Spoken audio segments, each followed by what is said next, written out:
ಏಳು ಯುಗದಲ್ಲಿ ಏಳು ಋಷಿ ಅವತಾರವನ್ನ ತೊಟ್ಟು ತೊಟ್ಟು ಮುಮ್ಮೆಟ್ಟು ಗುಡ್ಡದಾಗ ಬಂದು ಹೌದ್ರಿಪ್ಪ ಇಡೀ 18 ಕುಲಕ ಮಾನವ ಜಾತಿಗೆ ಮಣಿದೇವರಾಗಿ ಮಣಿದೇವರನ್ನಾಗಿ ಮೂಲ ಪೀಠ ಮುಮ್ಮೆಟ್ಟಗಿರಿಯಲ್ಲಿ ಇಳಿದು ಹಗ್ಗ ಕೋಲನಿಲ್ಲದ ಡೇರೆವನ್ನು ಹೊಡೆದು ಹೌದ್ರಿಪ್ಪ ಉದ್ಧಾರ ಮಾಡಿ 18 ಪಗಡಿ ಜನರ ಜಾತ್ರೆ ಉದ್ಧಾರವನ್ನು ಜಗತ್ತಕ್ಕೆ ಮಾಡಿ ಯಾರಿಗೆ ಏನು ಬೇಕಾಗ್ಯದ ಅವರಿಗೆ ಕೊಟ್ಟು ಬೇಡಿದವರಿಗೆ ಬೇಕಾದವನ್ನು ಕೊಟ್ಟು ಬಹಳಷ್ಟು ಕೀರ್ತಿ ಮಾಡಿದಂತ ಯೋಗಿನಾದ ಅಮೋಘಸಿದ್ರಿಗೆ 4 ಮಂದಿ ಮಕ್ಕಳು ಅವತಾರ ಉದುಷಿತ ದೇವೇಂದ್ರ ಬಿಳೆಸಿದ ಆಚಾರ್ಯಗಳು ಸೋಮನ್ ಮತ್ತೆ ಗಡಿಗುಟ್ಟಕ್ಕ ಹಿಂಗ ಅಮೋಘಸಿತನ ಸಂಪ್ರದಾಯ ನಡೆದದ. ಆದರೂ ಕೂಡ ಇವತ್ತಿನ ದಿವಸ ಏನಪ್ಪಾ ಅಂದ್ರ ಸಿದ್ಧರತ್ನ ಮಧುಗೊಂಡೇಶ್ವರ ಮಹಾರಾಜರ ಪುಣ್ಯಾರಾಧನೆ. ಹೌದ್ರಿಪ್ಪ ಬಂಧುಗಳೇ, ಮಧುಗೊಂಡೇಶ್ವರ ಮಹಾರಾಜರ ಕಲಿಯುಗದೊಳಗೆ ಈಗ ಸದ್ಯ ಪಲ್ಲಕ್ಕಿ ಒಳಗೆ ಮೆರಿತಾರಪ್ಪ ಅಂದ್ರೆ ಸಾಮಾನ್ಯ ವಸ್ತು ಅಲ್ಲ.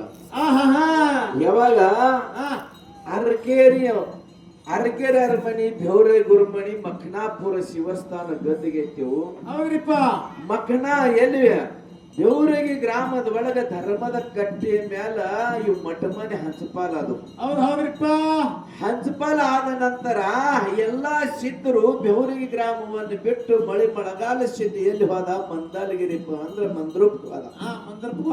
ಮಂದ್ರೂಪ್ ಹೋದ ನಂತರ ಅಲ್ಲೇ ಆ ಮಳೆಗಾಲ ಸಿದ್ಧನ ಶಿಷ್ಯರಲ್ಲಿ ಕಾಲಹರಣಗಳಿದು ಅದೇ ಒಡೆಯರ ಕುಲದಲ್ಲಿ ಯಾವ ಸಿದ್ಧರತ್ನ ಮಧುಗೊಂಡೇಶ್ವರ ಮಹಾರಾಜ ಹುಟ್ಟಿದ್ರು. ಹುಟ್ಟು ಒಂದು ಶ್ರೀಮಂತ ಮನಿತನದಲ್ಲಿ ಹುಟ್ಟಲಿಲ್ಲ, ಗರೀಬ್ ಮನಿತನದಲ್ಲಿ ಒಡೆಯರ ಕುಲದಲ್ಲಿ ಜನಿಸಿ ಬಂದ್ರು. ಜನಿಸಿ ಬಂದ ನಂತರ ಮನೆಯಲ್ಲಿ ಉಳ್ಳಾಕತ್ತ ಅನ್ನಿಲ್ಲ, ಕುಡಿಬೇಕಾದ್ರೆ ನೀರಿಲ್ಲ, ಬಡತಾನ ಪರಿಸ್ಥಿತಿ ಒಳಗ ನನ್ನಪ್ಪ ಮಧುಗೊಂಡೇಶ್ವರ ಮಹಾರಾಜ ದೊಡ್ಡವಾದ. 12ನೇ ವರ್ಷ ಐತ್, 13ನೇ ವರ್ಷ ಐತ್, 14ನೇ ವರ್ಷ ಐತು. ಮನೆಯಾಗ ಬಡತನ ಬಹಳಷ್ಟು. ಸಿದ್ಧರತ್ನ ಮಧುಗೊಂಡೇಶ್ವರ ಮಹಾರಾಜ ಹಾಳಾಗಿ ವಿಚಾರ ಮಾಡದ, ಮನೆ ಒಳಗೆ ಏನೂ ಇಲ್ಲ, ಒಂದು ಮುರುಕ್ ಸೈಕಲ್ ಇತ್ತು. ಹೌದ್ರಿಪ್ಪ ಆ ಮುರುಕ್ ಸೈಕಲ್ ಒಂದು ಮಧುಗೊಂಡೇಶ್ವರ ಮಹಾರಾಜರು ಆ ಸೈಕಲ್ ಕಲ್ತು ವಿಚಾರ ಮಾಡಿದ್ರು, ಇನ್ನು ಮನಿ ಒಳಗಿದ್ರೆ ನಂದು ಕೆಲಸ ಕೊಡಂಗಿಲ್ಲ, ಈ ಮನಿ ಬಿಟ್ಟು ಹೋಗ್ಬೇಕು. ಯಾಕಂದ್ರೆ ಈ ಮನಿ ಒಳಗ ನಾ ಇದ್ದಪ್ಪ ಅಂದ್ರೆ ನಂದು ಬಟ್ಟೆ ತುಂಬಂಗಿಲ್ಲ ಅಂತೇಳಿ ತಾಯಿ ತಂದಿಗೆ ಹೇಳಲಾರ್ದೆ ಸಿದ್ಧರತ್ನ ಮಧುಗೊಂಡೇಶ್ವರ ಮಹಾರಾಜ ಸಣ್ಣ ಬಾಲಕ ಮನೆಯೊಳಗಿಂದ ಹೊರಗೆ ಬಿದ್ದ. ಮನೆಯೊಳಗಿಂದ ಹೊರಗೆ ಬಿದ್ದ ಮಹಾರಾಷ್ಟ್ರ ಎಂಬ ಸಾಂಗ್ಲಿ ಜಿಲ್ಲೆ ಕರಾಡ್ ಎಂಬ ನಗರದಲ್ಲಿ ಬಂದ. ಆ ಬಂದ ನಂತರ ಒಳ್ಳೆ ಒಂದು ರೈತ ಇದ್ದ, ಕಬ್ಬಿನ ರೈತ. ಆ ರೈತನಲ್ಲಿ ಜೀತನಿತ್ತ. ನೋಡ್ರಿ, ಸಿದ್ಧರತ್ನ ಮಧುಗೊಂಡೇಶ್ವರ ಮಹಾರಾಜರ ಕೀರ್ತಿ. ದುಡಿಲಾಕ ಕರಾಡ ಈ ಊರೊಳಗ ಕಬ್ಬಿನ ಒಬ್ಬ ರೈತ, ಬಹಳಷ್ಟು ದೊಡ್ಡ ರೈತ. ಆ ರೈತನ ಮನೆಯೊಳಗ ಮಧುಗೊಂಡೇಶ್ವರ ಮಹಾರಾಜರ ಜೀತನಿದ್ರು. ಆದ್ರೆ ಬಂಧುಗಳಲ್ಲಿ ಏನ್ ಹೇಳ್ಬೇಕಾಗ್ಯದ, ಹುಟ್ಟಿದ ಕೂಸು ಮಳೆಗಾಲ ಸಿದ್ಧನ ಹೆಸರು ತಗೋತಿತ್ತು, ಅಮೋಘ ಸಿದ್ಧನ ಹೆಸರು ತಗೋತಿದ್ದು. ಕೆಲಸ ಮಾಡುವಾಗ ಅಮೋಘ ಸಿದ್ಧನ ಹೆಸರು ತಗೋತಿದ್ದ. ಕೆಲಸ ಮಾಡುತ್ತಾ ಒಂದು ತಿಂಗಳು ಹೋಯ್ತು, 3 ತಿಂಗಳು ಹೋಯ್ತು. ಹೋದಾಗ ಅಮೋಘ ಸಿದ್ಧ ಮಾಡದ. ಏನ್ ಮಾಡ್ತಿದ್ರಿಪ್ಪ? ಮದಗೊಂಡಪ್ಪ, ನಿನ್ನ ಕೀರ್ತಿ ಇಲ್ಲಿಲ್ಲ, ನಿನ್ನ ಕೆಲಸ ಎಲ್ಲಿದಪ್ಪ ಅಂದ್ರ ಗುರು ಮಾಡ್ಕೋ ಮೊದಲ. ಎಲ್ಲಿ ಗುಳಿ ಶಿರ್ವಾಳ ಅಚ್ಚನ ಕಡೆ ಹೋಗು.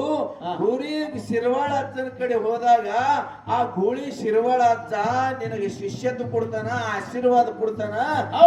ಶಿರ್ವಾಳಕ್ ಹೋದ ನಂತರ ಗುಳಿ ಶಿರ್ವಾಳ ಅಚ್ಚ ಎಲ್ಲಿ ಹೋಗತ್ತ, ನೀ ಅಲ್ಲಿ ಹೋಗ. ಒಂದು ದಿವಸ ನಸಿಕಿನ ಜಾಮಿನಲ್ಲಿ ಕನಸು ಹೇಳ್ತಾನ, ಜಾಮ ಜಳಕ ಮಾಡ್ತಾನ. ರೈತಗೆ ಹೇಳ್ತಾನ, ಸಾವುಕಾರಿಗೆ ಹೇಳ್ತಾನ, ನನ್ನ ಋಣ ಇಲ್ಲಿಗೆ ಮುಗಿತು ಸಾವುಕಾರ. ನೀವು ನನಗ ಪಗಾರ ಕೊಡ್ಲಿಕ್ಕಂದ್ರು ಸಹಿ ಬಿಟ್ಟು ಹೋಗಬೇಕಂತೇಳಿ ಆ ಮುರುಕ್ ಸೈಕಲ್ ಅನ್ನು ತಗೊಂಡು ಸಿದ್ಧರತ್ನ ಮಧುಗೊಂಡೇಶ್ವರ ಮಹಾರಾಜನ ಮನೆಮಿಗೆ ಬಂದು. ಹೌದ್ರಿಪ್ಪ ಬಂಧುಗಳೇ, ಮನೆಮಿಗೆ ಬಂದ ನಂತರ ಎಲ್ಲಾ ಗುರಿ ಹಿರಿಯರು ಸಣ್ಣ ಬಾಲಕ ನೋಡಿ ನಗಾಕತ್ತರು. ಆದರೂ ಕೂಡ ಮಧುಗೊಂಡೇಶ್ವರ ಮಹಾರಾಜರ ಬಾಲ್ಯ ವಯಸ್ಸಿನ ದೃಷ್ಟಾಂತ ಏನಾಗಿತ್ತು? ಶಿರ್ವಾಳ ಗ್ರಾಮಕ್ಕೆ ಹೋಗು, ಹುಳ್ಳಿ ಅಜ್ಜನ ಗುರು ಮಾಡ್ಕೋ. ಈ ದೃಷ್ಟಾಂತರ ಪ್ರಕಾರ ಅದೇ ಸೈಕಲ್ ಅನ್ನು ತಗೊಂಡು ಸಿದ್ಧರತ್ನ ಮಧುಗೊಂಡೇಶ್ವರ ಮಹಾರಾಜ ಹುಳ್ಳಿ ಶಿರ್ವಾಳಕ್ ಹೋದ್ರು. ಹುಳ್ಳಿ ಶಿರ್ವಾಳ ಮಹಾರಾಜರ ಬಂಧುಗಳೇ ಸಾಮಾನ್ಯ ಅಲ್ಲ.